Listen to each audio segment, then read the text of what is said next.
Bonjour, Bonjour, je suis avec Walid. et je suis avec Kani et bienvenue sur Nouvel Élan TV, le média qui donne la parole à la ville. On se retrouve aujourd'hui pour une nouvelle interview. Notre objectif, c'est de traiter des sujets de société et d'inspirer des parcours de réussite variés. Et ça tombe bien, aujourd'hui, nous avons le plaisir de recevoir le sociologue et écrivain. Michael Chelal. Michael, bonjour. Merci Bonjour. d'être avec nous, Bonjour. c'est un plaisir. Bonjour, merci beaucoup pour l'invitation. C'est moi qui suis très très très honoré. Parce que Alors, est-ce que tu peux déjà nous parler de ton parcours et de ce que tu fais dans la vie? Ouais, pas de souci. Alors moi, je suis actuellement enseignant contractuel en sociologie à l'université du Havre et j'ai fait un doctorat de sociologie. Bon, pour retracer un peu tout le parcours, moi je viens de Rosny-sous-Bois. J'ai grandi dans la cité des Marnaudes, qui est située en face de Rosny 2. Si les gens y situent un petit peu Ok. où c'est, vraiment Ouais. juste en face, à la gare Rosny-Bois-Perrier. J'étais scolarisé dans la ville de Rosny. J'ai fait bac, ES à l'époque, maintenant Ok. ça s'appelle plus comme ça, mais maintenant, enfin avant c'était, bac ES. Mhm. Moi à la base je voulais faire, heu, pendant un petit laps de temps infirmier à cause de Grey's ok. Anatomy, vraiment, vraiment. Belle ref, belle ref. Et puis après avec les résultats que j'ai eu au bac et tout, beh, j'ai décidé de faire autre chose et je voulais faire prof, d'SES. Ok. Et pour faire prof d'SES, bon, il y a pas 10 milliards de possibilités. Soit on fait une licence d'éco, soit une licence de sociologie. Mhm. J'ai préféré la socio quand j'ai fait SES au lycée. Donc je me suis inscrit dans une licence de socio à l'université de Nanterre. J'ai fait toutes mes classes, à l'université de Nanterre. Il faut savoir aussi que, quand j'avais voulu choisir une fac, Mhm. c'était APB à l'ancienne, Ouais. et ils m'avaient attribué le premier vœu, c'était Paris Descartes. Ah oui, ok. Et j'étais dans une antenne qui était à Marcel-Samba, Paris 16. Et en fait, là-bas, j'ai tenu 3 semaines. Je suis arrivé, ouais, Et pourquoi sans indiscrétion? Oui, pourquoi?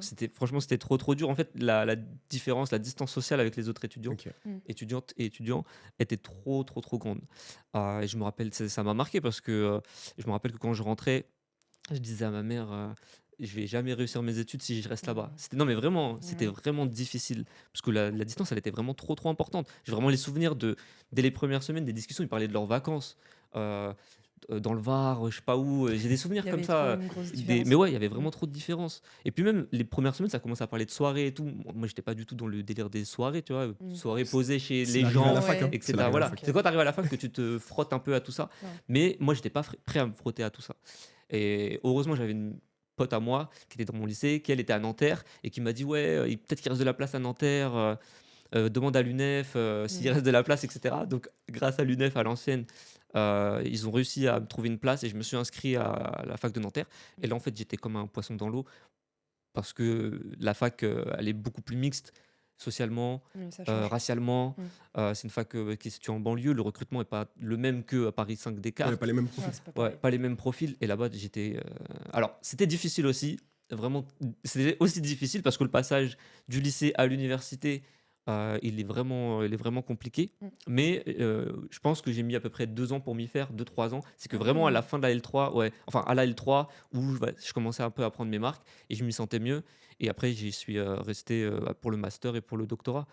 Euh, et en fait, ouais, quand j'ai fait mon master, bah, en fait, il y avait la possibilité de faire master MEF pour faire prof d'SES ou Ok. Ouais. master recherche sociaux. En fait, mes 3 premières années de licence, j'avais tellement kiffé que je me suis dit: «Bon, je vais tenter le M1 de recherche».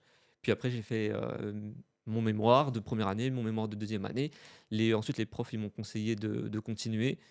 Puis après, bon, pour expliquer un petit peu, j'ai eu une bourse doctorale pour faire la Ok. thèse. Ok, je savais pas que c'était Parce qu'en possible. fait, ouais, bah, en fait, là, en gros, pour faire une thèse, c'est beaucoup plus simple d'être financé que de ne pas être financé. Toutes Ouais. les thèses ne sont pas financées. Mm. Et il y a principalement 2 types de financement de thèses. On ne sait jamais s'il y a des gens qui veulent faire des thèses comme ça, ils savent un peu comment ça fonctionne aussi. Ok. Euh, Soit les facs, chacune des universités propose des contrats doctoraux, ça Ok. s'appelle, où ils te financent pendant 3 ans et te donnent un salaire.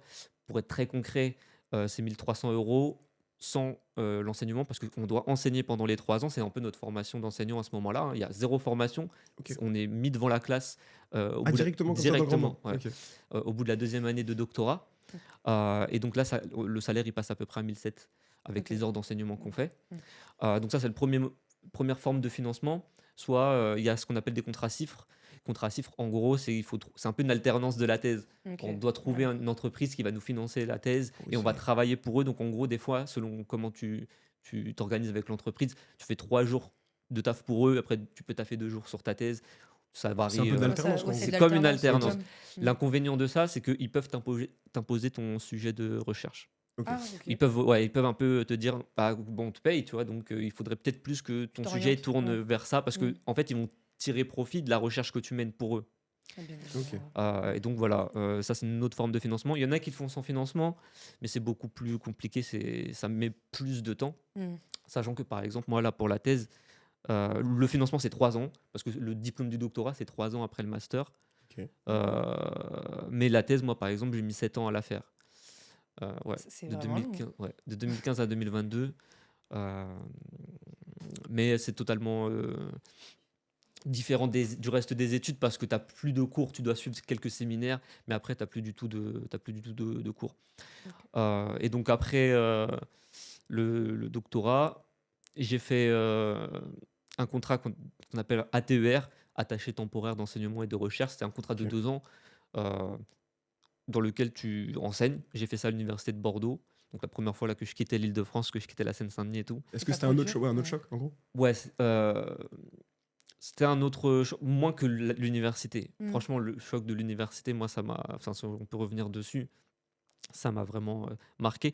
Et je disais que ça allait mieux à Nanterre, par exemple, mais je sais que moi, j'allais à la fac la boule au ventre. Euh, À ce point? ah oui, oui, moi, à la fac, fallait pas me parler.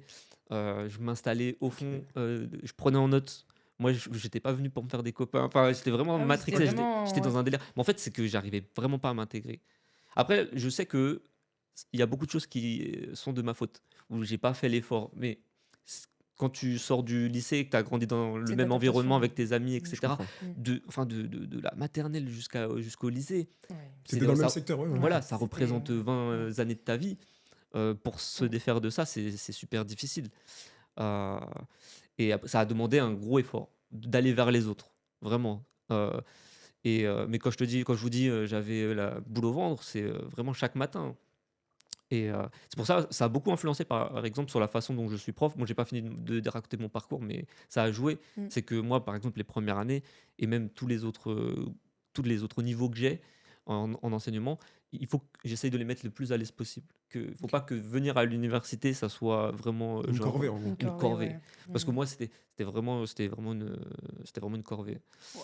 Euh, et pourtant, comme je vous disais, Nanterre, c'était vraiment trop bien. Au Oui, final, là, ça allait. rétrospectivement, Mm. je me disais, quand je compare avec ce que j'ai un peu vu à Descartes, et après de ce que j'ai vu un petit peu à Bordeaux et tout, Nanterre, c'était vraiment le feu. Et en plus, Nanterre, ça m'a politisé. Moi, la politique, je ne suivais pas du tout. Mais alors, à Nanterre, ça invitait des poutous.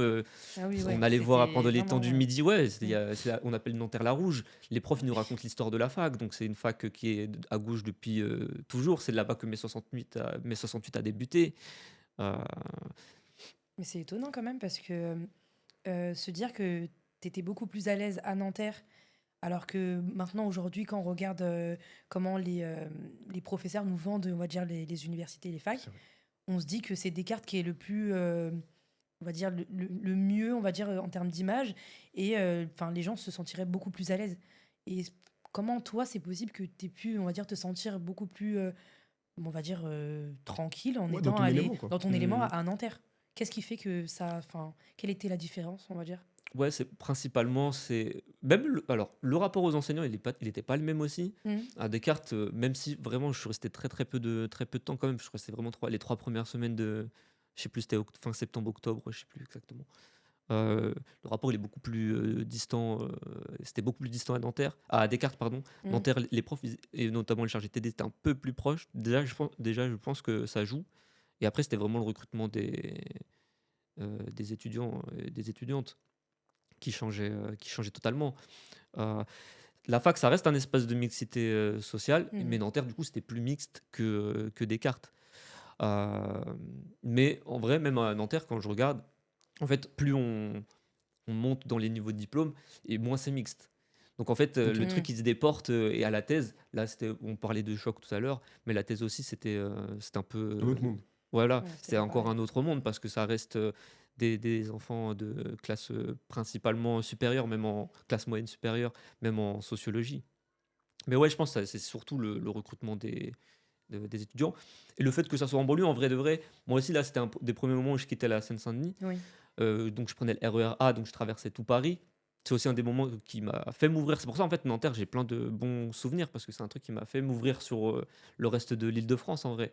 Et de pas être que cantonné, même si j'aime beaucoup la Ouais, Seine-Saint-Denis, j'aime tu beaucoup sors de ta zone de Rosny-sous-Bois. confort, oui. Voilà, Mm. et ça me faisait sortir de la zone de confort.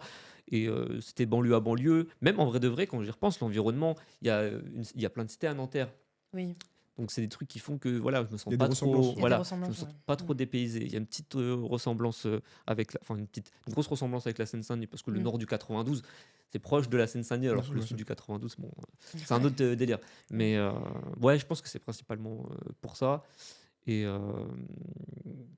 après mes 2 années à Bordeaux, euh, j'y ai pas fait exprès. Et en plus, je l'ai encore refait au Havre. Mais en fait, ça allait bien parce que je me suis installé dans des zones les plus populaires de, Ok. de, Ok, de Bordeaux. J'ai pas fait d'accord. exprès. Pour les gens qui connaissent, je sais pas si vous connaissez un petit peu, mais j'étais dans les Hauts-de-Garonne, donc dans une ville qui s'appelle Lormont. Je connais pas du Et tout. ouais, Pas du bon, tout. c'est les territoires les plus populaires de la région bordelaise, qui est une ville qui est très bourgeoise en fait. Ah oui, ok. Ouais, et Je donc pensais que là, c'était tout le contraire, moi. à Bordeaux, c'est une ville qui est très bourgeoise. Ok. Si un jour tu vas, tu verras le centre-ville. C'est très beau, hein, c'est super Oui, joli. j'ai pu. Moi, j'ai Mais vu J'ai vu aussi, des ouais. retours, mais je savais pas du tout Mais que je c'était comme pensais ça. pas que c'était autant bourgeois que ça. Enfin, je me suis si, dit que si. c'était classique et similaire à Paris, entre guillemets, quoi. Bah, ça Entre ressemble. guillemets. Bah, Paris, c'est Oui, bourgeois en vrai, tu vois. oui, Ça dépend c'est les clair. territoires. Bon. Ouais, Mais c'est clair. majoritairement, soit c'est bourgeois. Bordeaux, les gens ils disent que c'est un petit Paris en général. Ouais, c'est vrai. Et toi, Lormont, par exemple, c'est des territoires où là-bas, tu as le plus de logements sociaux. Genre, c'est des 60% des taux comme Aubervilliers, tu vois, des villes comme Oui, un peu ok. du 93, quoi. Mm. Avec beaucoup de Turcs et tout. Donc, je me sentais pas dépaysé quand j'étais là-bas. Je Mm. n'ai pas fait exprès, hein, vraiment, je cherchais les trucs les moins chers, en fait. Euh, et après mes 2 années d'ATER à Bordeaux, j'ai eu un contrat d'enseignant contractuel en sociologie à l'université du Havre. Donc là, en fait, en gros, je fais quasiment les allers-retours. Dès que j'ai plus cours, je reviens ici. Parce que j'habite encore à Rony, j'habite encore au Marnaud. Ah oui, d'accord. Ouais. Fidèle, En fait, ouais. fidèle au poste. Ouais, mais Moi, je pensais que tu avais. Enfin, pour moi, c'était évident que, vu que tu avais un poste ailleurs, tu déménages. Tu es vraiment ancré à Rony. ouais. Alors, quand j'étais à Bordeaux, déjà, je faisais souvent les allers-retours en vrai, grâce au Wigo qui est moins cher. Ouais. Aujourd'hui, c'est Après, plus ça trop le reste cas. cher. Ouais, ça a grave augmenté. Je peux passer le message. C'est pas trop le cas, mais bon. C'est vrai que ça a grave augmenté. Ouais, c'est plus pareil. Mais je rentrais peut-être un ou à 2 week-ends par mois, plus c'est 2h20 et tout. Non, en vrai, je rentrais souvent même à Bordeaux. Mais c'est vrai que là-bas, je restais, je revenais Ouais, moins plus long, souvent. ouais. Mais là, Le Havre, en vrai, c'est 2 heures de Paris, que ce soit en Flixbus, en TER, Oui, ça en va. voiture, c'est 2 heures, 2h20, Mm. j'arrive à Saint-Lazare. Enfin bref. Euh, et il y a le fait qu'il y a la tâche familiale, amicale. À Rony, et dans le 93, toute ma famille est du 93, sauf du côté de mon père, Mm. où il y en a qui sont en Algérie en grande partie, d'autres qui sont à Grenoble. Enfin bref, c'est un peu éparpillé du côté de mon père. Mm. Mais du côté de ma mère, ils sont tous dans le 93. Donc voilà, j'ai mes attaches, tous mes amis qui sont là-bas. Et après, en plus, à partir d'un certain âge, c'est difficile de se faire des amis. Oui, c'est clair. C'est très, Ouais, très je difficile. comprends. Euh, et l'autre raison pour laquelle je viens et je reste dans le 93, c'est qu'en tant que sociologue, moi, je veux continuer à travailler sur les quartiers populaires. Et bon, ça se fait naturellement, mais je veux pas prendre trop de distance avec les quartiers populaires. Parce qu'à partir du moment où tu quittes les quartiers, il y a des renouvellements de génération qui se font dans les cités, tu es moins Constamment. intégré. Et ça demande un autre travail de s'intégrer, même si c'est ta cité dans laquelle tu as grandi. Au bout d'un moment, tu as plein de générations de petits, on va peut-être en parler, Ouais. que tu connais On va en plus en parler. fait, au bout d'un moment. Et donc moi, je veux toujours avoir cette attache au quartier pour essayer d'en parler le mieux possible en fait. Et c'est ce que j'ai essayé de faire du coup à travers la thèse et le livre Grandir en cité. Eh ben, on va rebondir sur ton livre, je pense. Avant de rebondir sur Avant le de livre, moi j'avais rebondir. une petite question. Tu nous parlais du choc quand tu arrives à Bordeaux, quand tu arrives à Descartes. Est-ce que tu sentais déjà cette fracture, entre guillemets, quand toi, plus jeune, je sais pas si tu allais souvent sur Paris, passer de Rony au beau quartier parisien, est-ce que tu sentais déjà ce choc-là? Ouais, clairement. Après, il faut savoir qu'il y a une petite spécificité à Rony et la cité des Marnaux, comme j'évoquais tout à l'heure avec Rony 2, c'est qu'en vrai de vrai, Rony 2 et le cinéma et tout, ça a tendance à retarder les mobilités. C'est-à-dire qu'en fait, le quartier des Marnaux, bon, je ne veux pas rester que sur ça et pour que ça soit parlant pour tout le monde, mais ils vivent beaucoup, mais comme beaucoup de cités, ils vivent beaucoup en autonomie, repliés sur lui-même. Et donc pendant l'adolescence, les sorties, c'était quoi? C'était Rony 2, le cinéma. Moi, finalement. Toi aussi? Moi, Oui, finalement. pareil. Pareil? Ouais, je pense que Et dans le pourtant, on était pas trop 93, jeunes, hein. Ouais. sud 93, je pense, c'est beaucoup ça. Ou les tours en bus en 121 ou des Oui, trucs comme voilà, bah ça. oui, classico. Les tours en bus, je pense que Ouais. beaucoup de monde ont expérimenté ça. Et donc, les sorties sur Paris, en vrai, ça arrivait assez tard. Et en plus, les sorties sur Paris, au départ, c'est vraiment dans des territoires populaires de Paris, au Bien tout sûr, début. Vraiment, toi, les premières, c'est Clignancourt. Bon, les nouvelles générations, je sais pas si elles vont encore à Clichy, mais ça dépend. Ou je sais pas si un ça peu, se fait un encore. peu moins, je pense que ça a perdu, Ça- enfin, ça s'est perdu un peu, mais Maintenant, c'est plus Châtelet. ouais, c'est plus Ouais. Châtelet, Châtelet. Mais quoi. après, voilà, le deuxième endroit, c'est Châtelet, Gare du Nord, Oui. et après les Champs-Élysées. Bon, c'est vrai que les Champs-Élysées, après, c'est un peu différent parce que du coup, tu retrouves pas mal de populations qui viennent de banlieue aussi, mais ça reste quand même un choc de voir à quoi ça ressemble, les bâtiments, Oui, c'est totalement différent. C'est clair. les boutiques, le prix des, les prix Des bouteilles d'eau. voilà, des bouteilles d'eau, exactement, Ouais. tu vois. Et ouais, parce que le choc, moi, pour moi, il est vraiment venu quand j'ai commencé à me frotter de plus près Mm. à d'autres catégories sociales. Ok. Il y a aussi le fait qu'en vrai, les gens, je sais pas s'ils prennent conscience que quand tu grandis en Seine-Saint-Denis, par exemple, ou dans des cités, c'est que la norme, en fait, c'est la mixité ethno-raciale, c'est le Mm. cosmopolitisme. Euh, Quand tu vas dans un univers où les minorités ethno-raciales sont minoritaires, Mm. bah là, ça commence à être un peu difficile. Difficile, Et ouais. t'es pas du tout habitué quand tu vas dans un monde blanc. Et là, du coup, tu vois beaucoup de différences, des différences sociales. Après, la chose, en fait, aussi, qui m'a beaucoup marqué par rapport à cette confrontation avec les univers sociaux, c'est le rapport au langage, en fait. Ouais. Ça, c'est vrai que c'est un petit Ça, choc. c'était vraiment la chose la plus difficile. Et encore actuellement, genre, j'ai beaucoup de mal, tu vois. Enfin, vous voyez. Euh, On À est la tous, fac, par exemple, à la fac, moi, j'ai appris plein de vocabulaire. Et c'est ça, pour ça aussi, d'un côté, que j'aimais bien y aller. Oui, c'est Mais j'ai changeant. appris plein de mots. Mais par contre, j'avais peur de m'exprimer. C'est pour ça que moi, je restais dans mon coin, que je posais Ouais. pas de questions. M'interrogez pas, je veux C'est pas mort. parler. Ouais, c'est mort. Mais j'étais vraiment trop radical. Rétrospectivement, là, en racontant et tout, j'étais vraiment trop radical. Euh, tellement je voulais pas parler. Et je regrette, en fait, maintenant. Je regrette parce que l'université, faut vraiment le voir, et c'est ce que je dis aux étudiants, comme un moment de construction de son esprit critique et vraiment d'échange et de rencontre avec l'autre. C'est vraiment, il faut profiter de ce moment-là Ouais, parce c'est qu'on ne important. l'a pas eu pendant le lycée. Enfin, ça dépend de la scolarité qu'on a eue et tout, Mm. mais on ne l'a pas pendant le lycée, on n'a pas pendant le collège à cause de la ségrégation sociale et ethno-raciale qu'on connaît dans notre pays. Mm. Donc, il faut vraiment profiter du moment de la fac pour essayer de s'ouvrir aux autres. Aux Après, autres, c'est pas toujours à nous de devoir Oui, bien faire la sûr. démarche. À chaque fois, c'est à Oui. nous de devoir faire la démarche. C'est un peu, c'est un peu, on va dire, dur à vivre parce que, exemple, typiquement, moi, bah, j'ai fait mon DUT à Montreuil et enfin, dans ma classe, on était, on va dire, allez, 4-5 noirs et arabes, Mm. alors qu'on était dans le 93 et c'était quand même difficile pour moi parce que j'avais pas l'impression d'être à ma place. Ouais, tu Et te je sens en comprends, trop. en fait, tu te sens en trop. Et je comprends tout à fait le discours que tu as parce que je pense qu'il y a beaucoup de jeunes qui peuvent vraiment se voir en toi et en ce que tu as pu vivre en te déplaçant dans d'autres facs, universités. J'ai pas été prise à Descartes, mais c'est pas pour autant que je me sentais bien aussi en étant dans le DUT à Montreuil, quoi. Mm. Parce qu'on est confronté vraiment à un choc racial. Ouais. Et après, c'est pas plus mal parce que tu arrives à voir un peu au-delà de ton environnement et des gens que tu rencontres. Mais enfin, après, oui, c'est clair que Mm. je pense que c'est nécessaire que quand même que les gens voient à peu près ton parcours Ouais, et ouais. comment.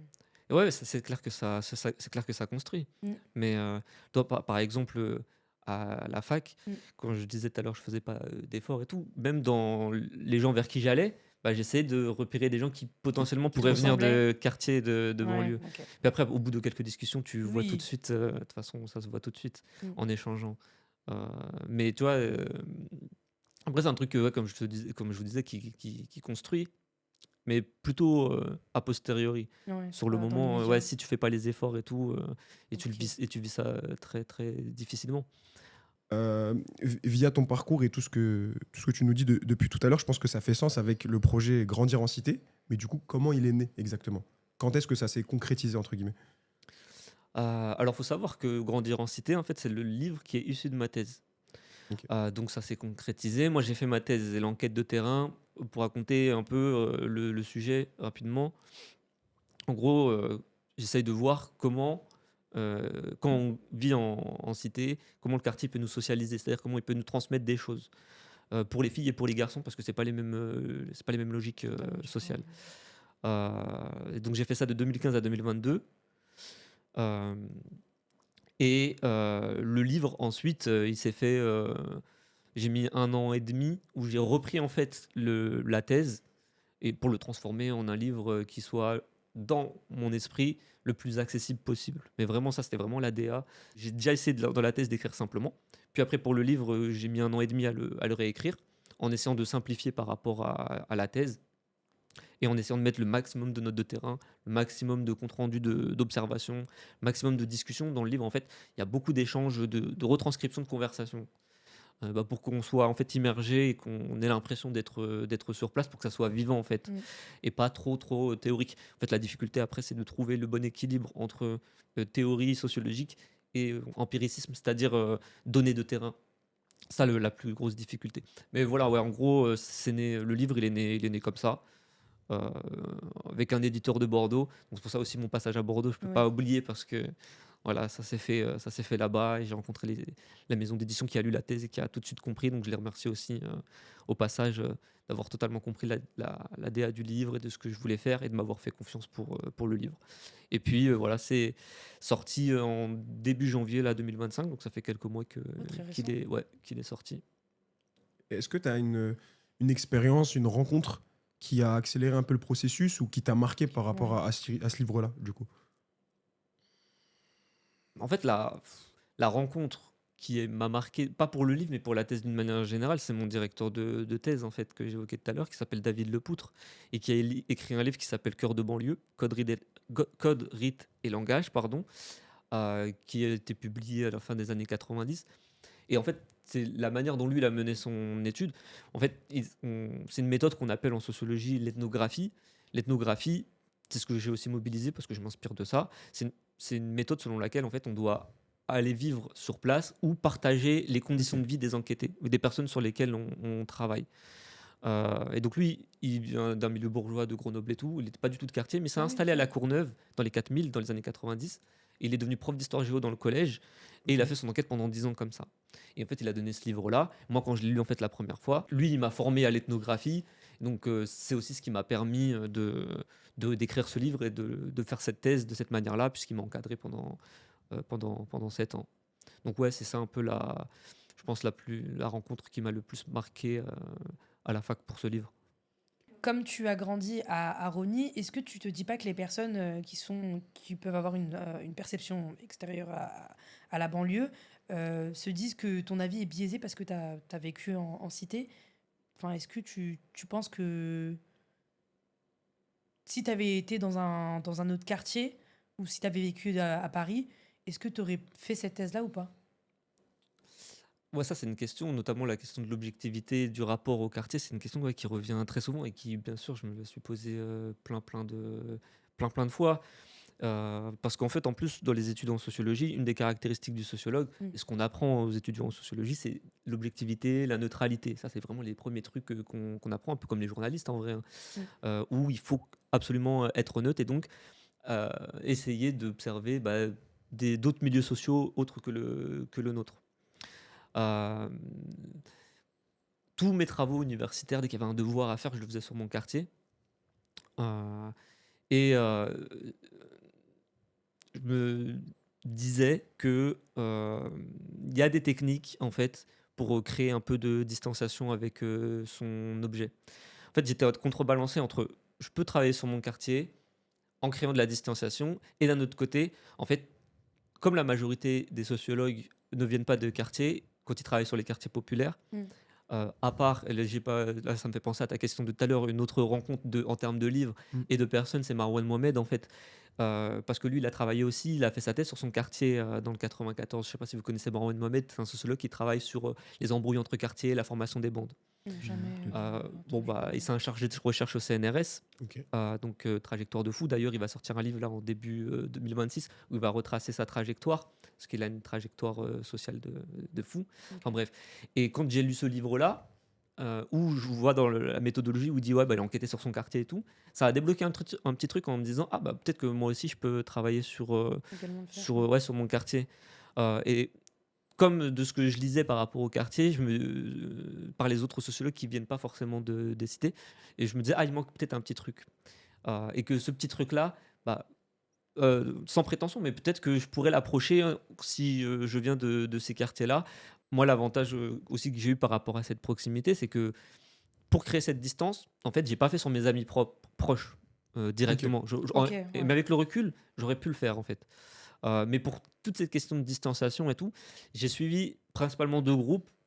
J'ai suivi un groupe de jeunes hommes qui avaient 20 ans au début de l'enquête à peu près, et un groupe d'adolescentes qui avaient 15 ans au début de l'enquête. Et le groupe de garçons avec qui j'ai passé le plus de temps, bon, parce que c'était plus simple de Plus s'intégrer avec simple, les oui. garçons qu'avec les filles. Et c'est pour ça que ça a mis 7 ans en fait aussi, parce que pour s'intégrer avec Oui. le groupe de filles, Ah oui, Ça ouais. a pris plus de temps, oui. C'est ça a plus pris ouais. plus de temps. Et avec les garçons, en fait, c'était la bande d'un petit frère d'un ami à moi, que je Mmh. connaissais, mais voilà, on se disait bonjour et Pas on a plus. partagé quelques matchs de foot, mais sans plus. Donc je les connaissais pas super bien, je connaissais les réputations des uns et des autres, mais voilà. Mmh. Donc il y avait quand même une petite distanciation par rapport à ça. Les filles, je les connaissais que de vue. Mmh. Vraiment, je connaissais rien d'autre. Parce que moi, je connaissais que les filles de ma génération, mais Oui. les plus petites de 15 ans, je les connaissais pas. Mmh. Donc il y avait quand même une distanciation. Donc en fait, j'ai essayé de trouver l'équilibre entre ma proximité et grâce à cette proximité, en fait, bah, je pouvais essayer de toucher des sujets vraiment liés à l'intime qui nécessiteraient sinon beaucoup plus de temps pour les approcher et la distanciation. Donc voilà, en fait, c'était tout un travail d'équilibre à trouver entre Mmh. proximité et distance, ce qui est le taf du sociologue.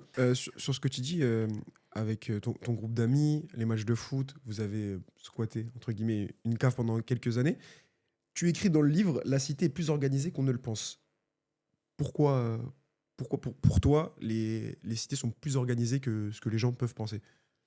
En fait, la vision qui domine sur les cités, et ça a été aussi c'est aussi le fruit des premières enquêtes en sociaux, c'est qu'on pense que ce sont des espaces qui sont désorganisés. En gros, en sociologie, on dit que ce sont des espaces qui seraient anomiques, c'est-à-dire où il n'y a pas de contrôle social et où, en gros, c'est la loi du plus fort. Quand on entend les politiques parler de zones de non-droit, moi, je le vois comme une grosse connerie parce que en fait, il n'y a pas une cité en France où la police ne met pas un pied. Bien sûr. Ça, quand on entend zone de non-droite, on a l'impression que voilà, c'est une forteresse, un peu comme le film, enfin, le film Athéna de Oui, Gavras. ouais, je vois très Ils bien. ont pris le contrôle du quartier, la police ne rentre plus dans le quartier, Je vois ça ils ont comme, fait leurs propres règles, c'est Des la loi, explosions. voilà, c'est la loi du plus fort dans le quartier. c'est banlieue 13 quoi. Exactement. Bah, c'est cette vision-là qui domine sur les quartiers quand on discute avec des gens qui viennent Mmh. pas de cités, qui viennent pas de banlieue populaire. Mmh. On a l'impression vraiment que, entre guillemets, c'est la jungle. Euh, Alors que quand on regarde un petit peu plus dans le détail, on s'aperçoit qu'il y a, notamment au sein de la jeunesse, c'est un espace en fait où il y a une forme d'organisation sociale et il y a des formes de contrôle social. Mm.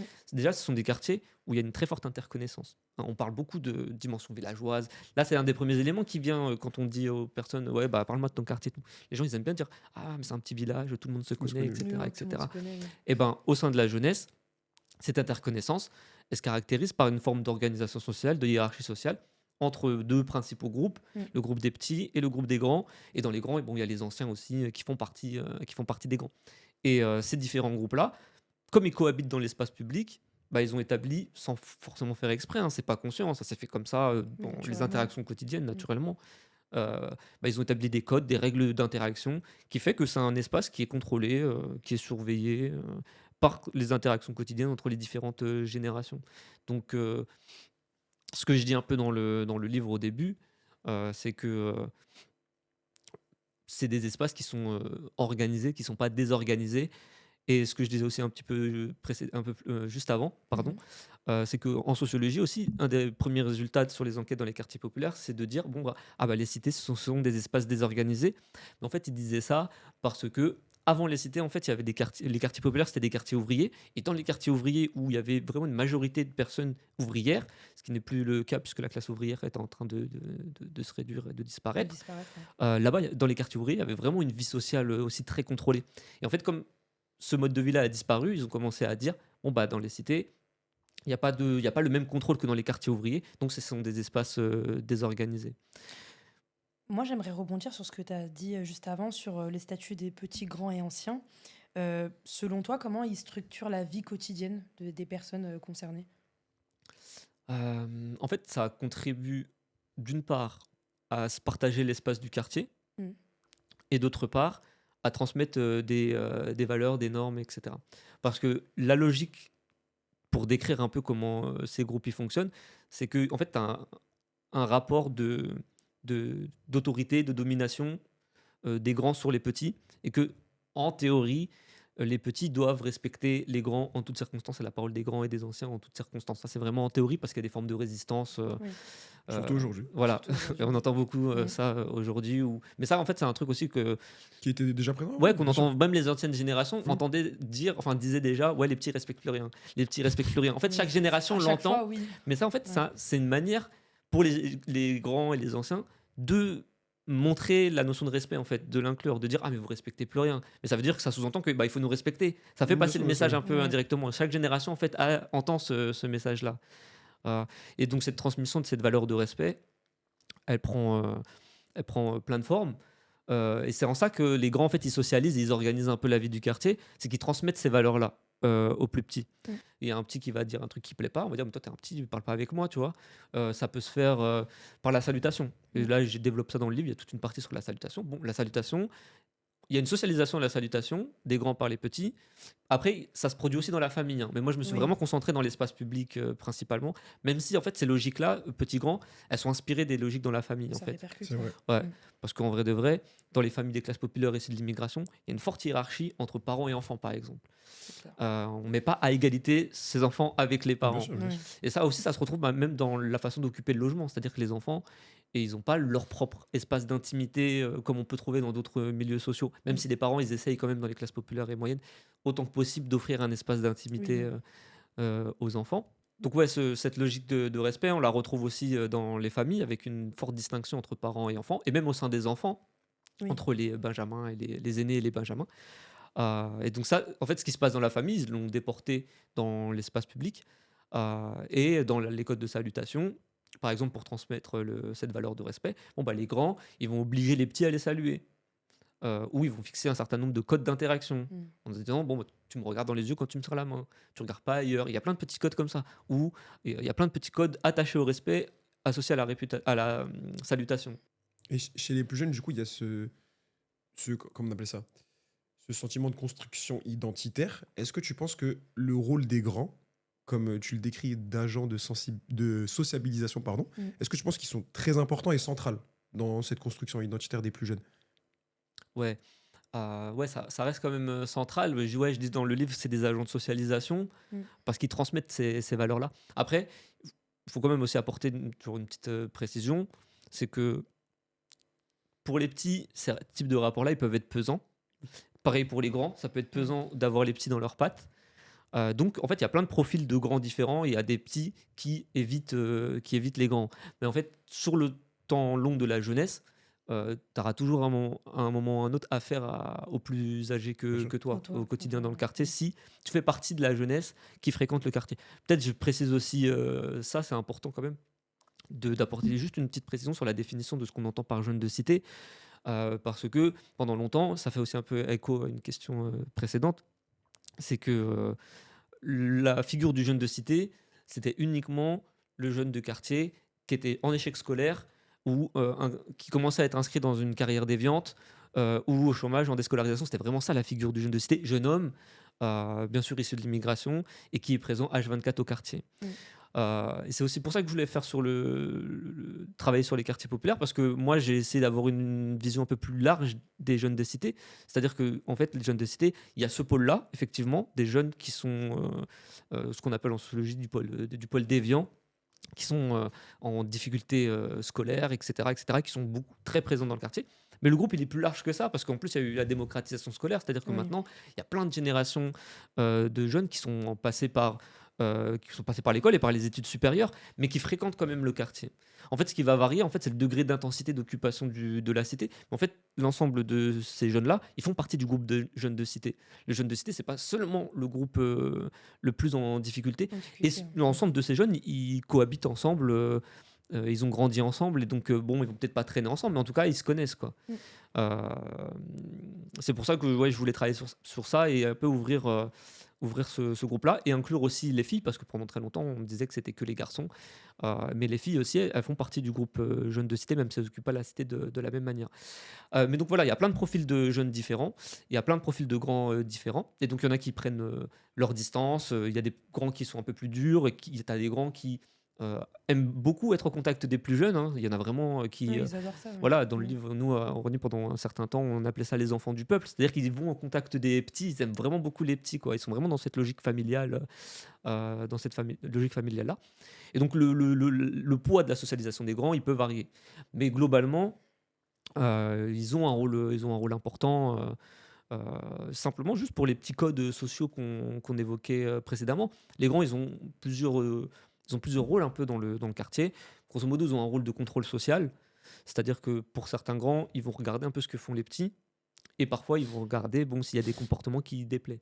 S'il y a un groupe de petits qui commence trop tôt la cigarette, ou Mm. qui commence à faire des ballons maintenant, bon, les grands, ils vont pas trop apprécier, et ils vont leur dire non, voilà, ils vont leur parler, ils vont leur dire faire la morale, et voilà, les Ouais, grands, Prêcher ils aiment bien. conseiller, quoi. ouais, Voilà, ils vont un rôle de conseiller, ouais. conseiller, ils ont un Mm. peu ce rôle de faire la morale, quoi. Faire les anciens, comme on dit, c'est ça, en Oui, gros. faire Faire les l'ancien, anciens. c'est tu fais la morale. Mm. Parce que, en fait, tu as une expérience de la cité, tu as une expérience de la vie, parce que t'es grand et t'es passé par là, Dans tu cette vois. case-là, ouais. Et donc, il y a ce rôle-là, comme ça, de contrôle social, où ils vont un peu regarder ce qu'ils font, leur activité, et si besoin, les corriger, entre guillemets. Enfin, ça prend au Oui, sens figuré comme au au sens sens oui, comme au propre, hein, sens les propre, deux, les voilà, deux. les deux. Et ils ont aussi un petit rôle de ressource, c'est-à-dire que ce qui caractérise les grands, c'est que les petits peuvent aller vers les grands s'ils ont des questions sur la vie, en fait, mais vraiment sur tout un tas de sujets. Il y a une note de terrain dans le livre où il y a des petits qui vont voir les grands pour leur poser des questions sur le permis. Genre, est-ce qu'il faut prendre le forfait 10 heures ou 15 heures ou 30 heures? Mm. Est-ce qu'il faut que je le passe en automatique ou pas? Des questions sur la vie amoureuse. Du coup, tu évoques également la place des filles dans la cité. Quelle est la différence par rapport aux jeunes garçons? La principale différence, c'est sur les modes d'occupation de l'espace. En fait, c'est pas les mêmes logiques d'occupation de l'espace.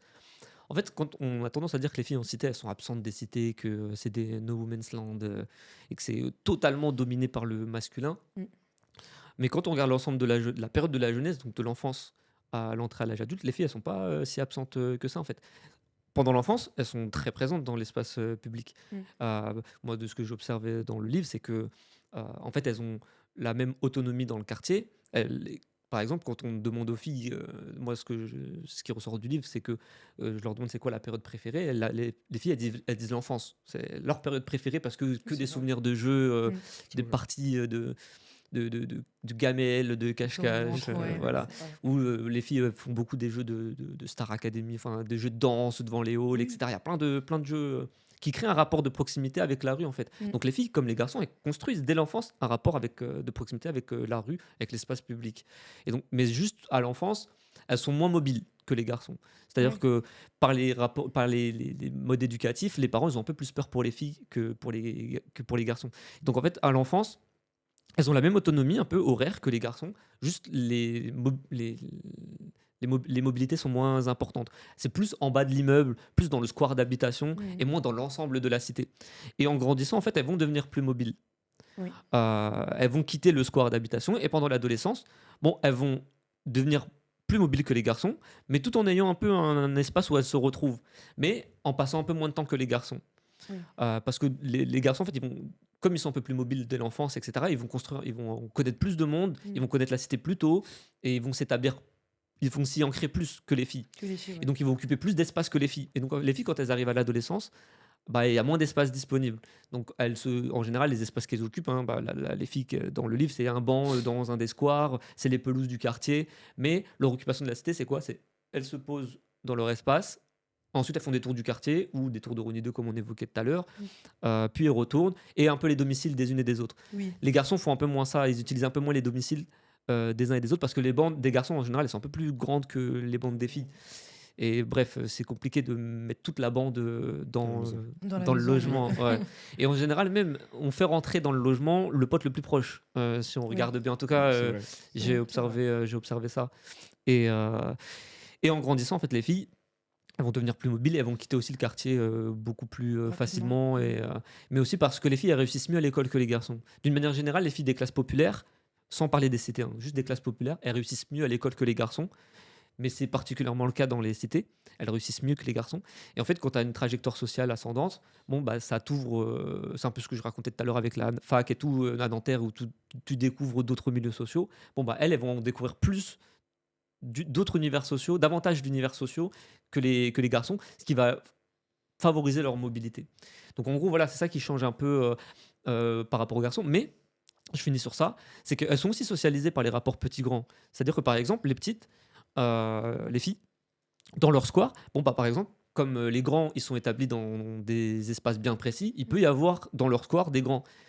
Et elles vont rencontrer ces grands-là. Et il y a plein d'anecdotes dans le livre et tout, où il y a des filles qui adorent se poser avec les grands. Elles me disent, ouais, on comprenait rien, leur histoire d'adulte, etc. Mais on aimait rester dans leurs pattes à écouter ce qu'ils font. Ou quand il y avait des barbecues organisés, bon, bah, il y avait toujours des petits merguez donnés en rab, etc. aux petites, et ça leur fait leurs souvenirs. Et donc, elles sont aussi au contact des grands. Et il y a une relation particulière entre petites et grandes que j'ai nommée dans le livre Les Chouchoutes, où vraiment il y a des grands qui vont vraiment se prendre d'affection pour une petite en particulier, et ça va être vraiment sa chouchoute en gros. Donc il y a aussi ces contacts avec les grands.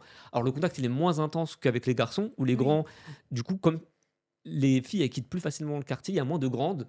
Et donc il y a plus Oui. de grands, sachant que les garçons du coup ils ont plus de difficultés aussi sociales, donc ils restent plus dans le quartier, donc ils vont plus socialiser les garçons parce qu'ils sont plus au contact des garçons et même les activités, le foot, etc. Ils Ils ont plus sont de représentation. Ouais. voilà, exactement.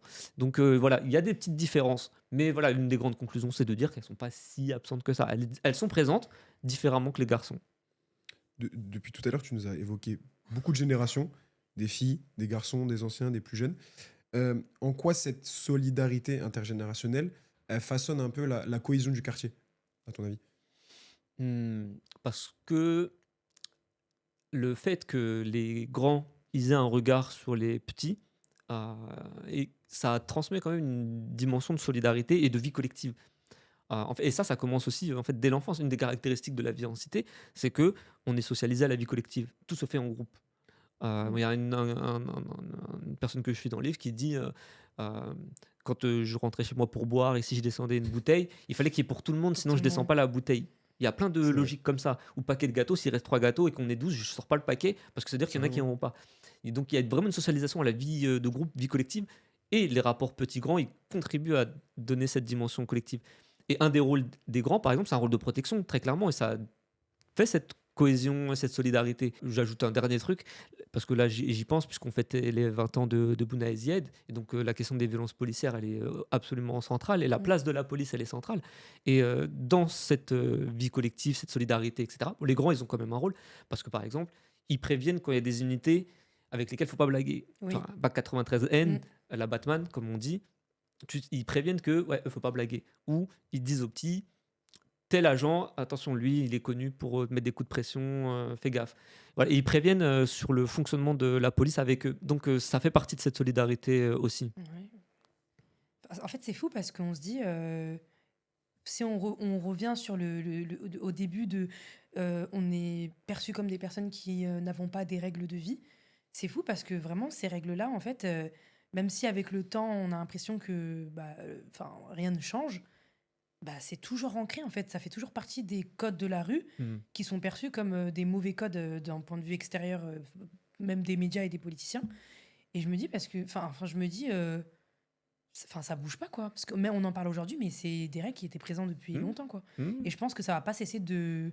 Ça va pas bouger même dans les futures générations, quoi. Ouais, ouais, ouais. Donc, c'est bien de l'avoir, je pense, de l'avoir notifié dans le livre pour que vraiment les gens ils prennent conscience que, bah, en fait, tout commence pas avec notre génération, ça vient de bien plus loin, quoi. Ouais, ouais, il y a des transmissions entre, Mm. entre générations. Même l'histoire des émeutes, par exemple, elle se Mm. transmet particulièrement là en Seine-Saint-Denis. Mais c'est pas. Je pense que, en fait, il faut savoir que les émeutes, par exemple, euh, ça se produit depuis les années 60, fin des années 70. 70. Et en fait, et dans la banlieue lyonnaise, 80, c'est les étés chauds des Minguettes, on appelle ça, c'est les plus connus à cette époque-là. Mais depuis 80 jusqu'à aujourd'hui, Mm. il y a eu régulièrement en fait Oui, c'est tout. des émeutes et dans toutes les localités, donc même en province. Oui, Et je pense que partout. même dans chacune des cités de province, que ce soit à Amiens ou je sais pas où, moi, à Besançon et tout, bah dans ces quartiers-là, ils se transmettent ce qui s'est passé. Les histoires des violences policières, ça se transmet, et l'histoire des révoltes, ça se transmet. Mais et ça, c'est une des caractéristiques aussi de la vie en cité. Mais ça s'explique aussi par la ségrégation Mm. et le fait qu'il y a peu de mobilité sociale et que c'est toujours le même type de profil de population qu'on De retrouve population. dans ces espaces-là. Est-ce que tu penses que cette sociabilisation, cette socialisation, elle est spécifique aux cités ou alors tu peux la retrouver, je sais pas, dans des villages ou même dans les beaux quartiers parisien, bordelais, etc. Alors, c'est une socialisation qui est de classe. Donc, en gros, je pense que tu peux pas la retrouver dans d'autres milieux sociaux. Il y aura des logiques similaires. Euh, mais le rapport petit-grand, comme je disais tout à l'heure, par exemple, qui est inspiré des choses qu'on retrouve dans les familles. Et dans les familles des classes moyennes supérieures, tu n'as pas cette logique de hiérarchisation. Donc, après, dans le comportement des enfants, et tout, tu vas pas tu vas pas le retrouver parce que ça n'a pas été transmis. Même le rapport à l'espace dans les beaux quartiers ou quartiers plus résidentiels de classe moyenne, il n'y a pas ce rapport à l'espace public. Ça, c'est vraiment une des caractéristiques des classes populaires, même dans les quartiers centraux. Enfin, je veux dire, même dans les quartiers populaires centraux, quand on passe dans le 18e, 19e, bon, les abords des commerces, ils sont occupés. Et je parle pas des terrasses des cafés, je parle vraiment Bien sûr, du bien sûr. taxiphone, Oui, la boulangerie, le la bar, boulangerie, le devant des commerces, ils sont occupés, posés dans l'espace public. Juste le simple fait d'être dans l'espace public, tu vois, d'être posé, ce rapport-là, bah, c'est propre aux classes populaires. Pas que des cités, mais dans les cités, du coup, ça a été particulièrement le cas parce que la forme aussi, on n'a pas parlé, mais la forme des quartiers a été pensée pour qu'on occupe l'espace public aussi, hein, les architectes, leur volonté. Bon, on critique beaucoup les architectes des grands ensembles en disant ouais, les cités c'est moche, c'est monotone, nanani, nanana. Mais un truc qui a bien fonctionné, c'est que les quartiers sont vivants en fait, et que les gens ils s'approprient l'espace public dans les cités. Ça, c'est une réussite en vrai des architectes.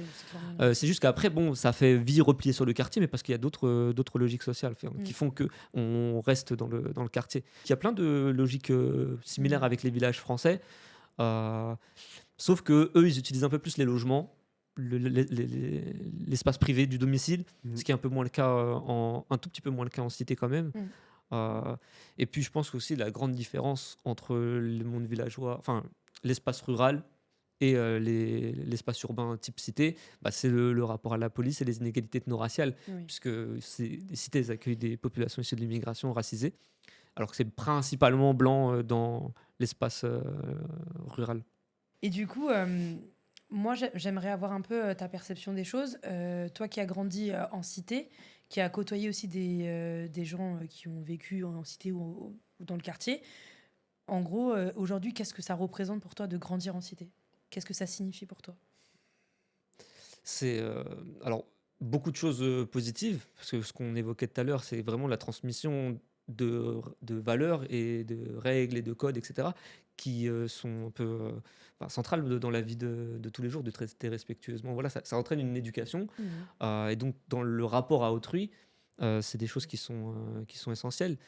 Mais c'est aussi faire face à de nombreuses difficultés. En fait, il y a des côtés positifs, il y a des côtés négatifs. Les côtés positifs, bon, voilà, c'est aussi le fait de partager une vie collective, d'être un peu moins individualiste. On peut en débattre parce que le rap maintenant diffuse que des valeurs individualistes. Mais dans le quotidien, quand on grandit en quartier, ce que j'évoquais tout à l'heure, c'est l'apprentissage d'une vie collective. Alors ça a aussi son côté négatif parce que le groupe, il a un poids de conformation. C'est-à-dire qu'on va essayer de faire comme... On va pas mettre en avant son individualité. Ça, c'est un truc qui est vraiment, vraiment marquant. C'est-à-dire qu'on va faire des trucs pour le groupe. Et c'est aussi pour ça, des fois, qu'on peut entrer dans des carrières un peu délinquantes, parce qu'on va suivre le groupe. Et par exemple, là, c'est tous les trucs qu'on a vus. Par exemple, je sais pas, moi, je peux prendre l'exemple de Feneux, quand il dit moi, je vais faire du basket parce que je vais pas être comme vous. Et ça, c'est des trucs qu'on n'assume pas, en fait, à l'adolescence. Tout ce qu'on aime, on le met pas en avant. Ça, c'est vraiment un des points. Enfin, je veux pas insister sur les points négatifs de la cité, mais c'est vraiment un point négatif du quartier. C'est-à-dire qu'on n'assume pas ses choix. Parce que le poids du groupe est trop important. Donc d'un côté, c'est bien parce qu'on a une solidarité, on a une vie de groupe, on pense pas que à autrui. Et d'un autre côté, on met vraiment pas en avant ce qu'on aime si ça correspond pas au code du quartier, au code de la cité. Mais c'est vraiment difficile à se débarrasser de ça, surtout à l'adolescence où c'est vraiment la période où le groupe, en plus, si on est vraiment socialisé par le quartier, c'est les personnes avec qui on passe le plus clair de son temps en fait. On est tout le temps réseau. Maintenant avec les réseaux sociaux aussi, on passe du temps avec eux, on s'envoie que des trucs. Donc c'est vraiment, vraiment ça qui socialise. Ça aussi que je n'ai pas dit tout à l'heure, j'en profite, c'est que voilà, il y a la socialisation par les générations, mais aussi la socialisation un peu plus horizontale dans le groupe de pairs. Et là, c'est la vie collective. Bon, voilà, il y a des avantages, des inconvénients. Et faire face à de nombreuses difficultés, c'est d'essayer de réussir à sortir du quartier. Et j'ai même envie de dire, mais sans être trop alarmiste, mais maintenant, je suis obligé d'avoir une pensée par rapport à ça. C'est même carrément face à la police de survivre, en fait. Il y a vraiment une question liée au fait de vivre, parce que dans ces espaces-là, la police, elle est capable de tuer. Et donc Mm. de faire vraiment, même faire attention à l'interaction policière, sachant qu'en plus, la police, depuis les années 2000, il y a eu un tournant sécuritaire, Oui, et la police, elle prend une place, une grosse place. Ouais. une grosse place dans la vie des cités. Bon, là, c'est un peu alarmiste de dire ça, Bien sûr, mais bien en sûr. fait, quand on regarde là, l'article du Bastamag et de ouais, c'est Bastamag et de Bondi Blog, et ils ont sorti le profil des personnes qui se font tuer par la police. Bon, bah voilà, il n'y a pas de, Pas de surprise. y a pas de surprise, en fait. Et les chiffres, ils sont Mm. énormes. Donc, il y a aussi réussir à survivre, mais plus globalement, à réussir à sortir du quartier, à se mélanger. Mais comme on l'évoquait, c'est qu'il ne faut pas que ça soit non plus toujours à nous de faire le pas. Ouais, C'est comme, l'effort. Ouais. voilà, c'est comme on fait de la rénovation urbaine, c'est-à-dire qu'on détruit les quartiers, on les rénove, etc. L'objectif, c'est de créer de la mixité sociale. Mm. Mais quand il y a un peu de mixité sociale, en fait, les gens ne se mélangent pas. C'est-à-dire que les classes moyennes, ils ne veulent pas approcher les classes populaires. Et on ne fait pas de la rénovation, tu parlais des beaux quartiers, on ne fait pas de la rénovation des beaux quartiers. C'est-à-dire on ne va pas dire, bon, bah, vous, dans les beaux quartiers, quittez vos beaux quartiers, allez dans les classes populaires, ou les classes Oui. populaires, on vous les met dans les beaux quartiers. C'est toujours dans un sens. Oui, Donc, ouais, je dirais ces deux aspects-là. ces deux aspects-là. Ok. Et du coup, pour finir, est-ce que tu as un message à faire passer aux plus jeunes qui nous écoutent, aux gens qui te ressemblent, qui ont à peu près le même parcours que toi? Est-ce que tu as un message à leur faire passer? Euh, Regarde, Justice. je vais un peu faire l'ancien. Pas de problème, c'est la Pas de minute. souci. C'est ta minute à Je toi. vais un peu faire l'ancien. Je pense le premier truc que j'avais envie de dire, c'est, je sais que c'est pas facile, mais c'est de pas lâcher l'école. Vraiment, je suis obligé d'insister sur ça parce que statistiquement, euh, le chômage il diminue avec le niveau de diplôme. C'est-à-dire que plus on est diplômé, et il y a moins de chances d'être au chômage par la suite. Et la deuxième chose que je voudrais aussi dire, c'est et ça aussi c'est pas facile, mais c'est d'essayer de rester soi-même et de pas avoir honte d'où on vient, du vocabulaire qu'on utilise et Mm. de notre culture, de la culture des quartiers populaires. Je sais que c'est pas simple, mais essayer de jongler entre les deux et de toujours avoir une pensée pour de là où l'on vient. Incroyable. Bah, Super. c'était la minute, Mickaël. Merci beaucoup. Merci à vous, Merci, merci Mickaël, beaucoup. d'avoir pris le temps de revenir sur ton parcours. Franchement, c'était super intéressant. Mm. Et on se ressent dans ce que tu as vécu, dans ce Mm. que tu as pu transmettre aussi. Et franchement, bravo pour tout ce que tu fais. Merci beaucoup à vous. Merci. Merci à toi. Franchement, j'espère de tout cœur que les gens vont pouvoir lire ton ouvrage déjà. Et on espère voir aussi ton évolution au cours des années à venir. Et qu'importe. Hein. En tout cas, on va suivre de près tout ça. Et merci beaucoup pour ce moment-là. Merci à vous, c'était top. Et merci à vous de nous avoir suivis, écoutés. On espère que vous avez kiffé. Et retrouvez-nous pour plein de nouvelles aventures. Merci à Kanye pour sa première émission. Plein de flammes dans les commentaires. Et voilà, c'était Nouvel Élan TV. On se retrouve sur Instagram, sur YouTube. Bisous. Ciao.